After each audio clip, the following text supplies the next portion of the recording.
Ryan, you have so much insight at different links of the chain, and I want you to take us to those critical ports in LA and Long Beach. What's happening there right now? What's status quo?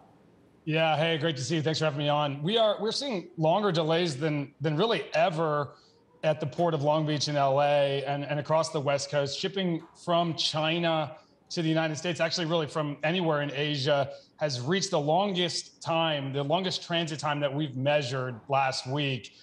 And it looks like things are improving, but that's only optics. If you go down to the port of LA, where they used to have all these container ships waiting off the shore, they've actually changed the rules to force those ships to wait further out to sea to avoid the pollution, which is a great rule, but you can no longer use that as the indicator. Flexport's developed our own. It's called the Ocean Timeliness Indicator, which tracks the actual transit time of the goods. And that's where we see this data that's taking longer than ever. So are you saying things are actually getting worse? And then what does that mean for the outlook for the rest of the year? Yeah, I am. It's been getting worse and worse every week. And it's very hard to make predictions about the future right now. There's a couple big factors that are making it almost impossible. First of those is that on July 1st of this year of 2022, the union that runs the ports, it's called the International Longshoremen Warehousing Union, they have their contract expiring on July 1st. And we expect in years past, the last times this happened, you get slowdowns as the negotiations happening and occasionally a strike. So that's a big wrench that could be thrown into the machine that's very, very hard to predict.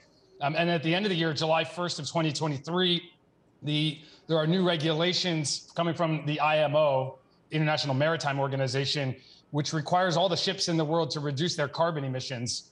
And the only way to do that for these ships is to actually sail slower. And so you're going to see a big slowdown starting at the beginning of next year as the ships have to start sailing slower to reduce their carbon emissions.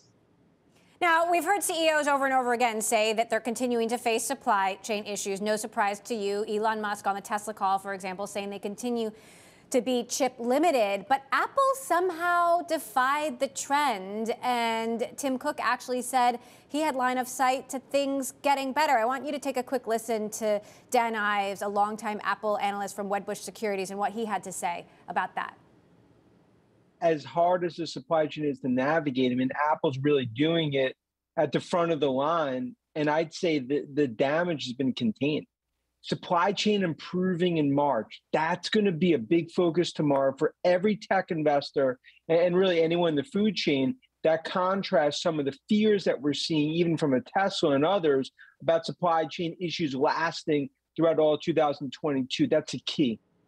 How is it, Ryan, that Apple isn't feeling the pain, but everyone else is? Yeah, well, remember, Apple's one of the best run companies in the world with great margins and the ability to spend more to speed things up and the ability to pay for air freight and premium services. And not every company has access to those resources and the ability to pay extra and move things. And Apple's margins allow them to do that. So it's the average small company does not have the ability of these big companies to do things. You saw also like Walmart chartering ships, another Home Depot, I believe, did as well. That's not something that an SMB, a mom and pop, or even a medium-sized company can entertain.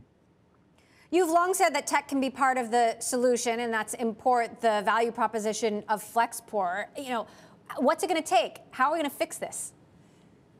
Well, technology has to play a key role. Now, in the longer term, we're talking about real robotics technology, automation of these ports, ability to improve our productivity. American ports operate with a productivity, so a number of containers per hour of labor lower than Mombasa, Kenya. So we don't have very productive ports. We need to invest in automation. There's a big role for government in helping to do that since they own the ports. Shorter term, because we can't wait years and years for new robots and things to come online, there's got to be better technology like what Flexport offers, which gives people visibility and predictability of when is that cargo going to arrive, give them options, allow them to load balance across providers, across ocean carriers and airlines, find space, find capacity, get things moving, even in a difficult market. One of my big fears for brands out there, for retailers, is that they overorder. Because right now, everything, it's hard to get semiconductors, it's hard to get inventory in stock. And so you're ordering with long transit times. You might order too much stuff and find out, hey, there's not enough demand for our products. You've seen that with some companies out there recently. I think you'll see, my big fear is that you're going to see a lot more of that in the future. And a longer transit time, if you don't have good visibility of when stuff is going to arrive, can lead you to keep ordering more stuff to try to get cargo in. Next thing you know, you have too much inventory, and that can be really bad for business. Last quick question. SpaceX just won a contract with the Air Force to work on ways to transport military cargo around the world, as well as humanitarian aid, on a rocket. You seem excited about this idea. What do you see as a role for space technology potentially in the not so distant future? Well, I'm a huge SpaceX fan and a small SpaceX investor, so really excited to see what's possible there. I think reality is that's probably decades away from being something that's commercially viable. The reality is you need launch infrastructure on the other side of the world.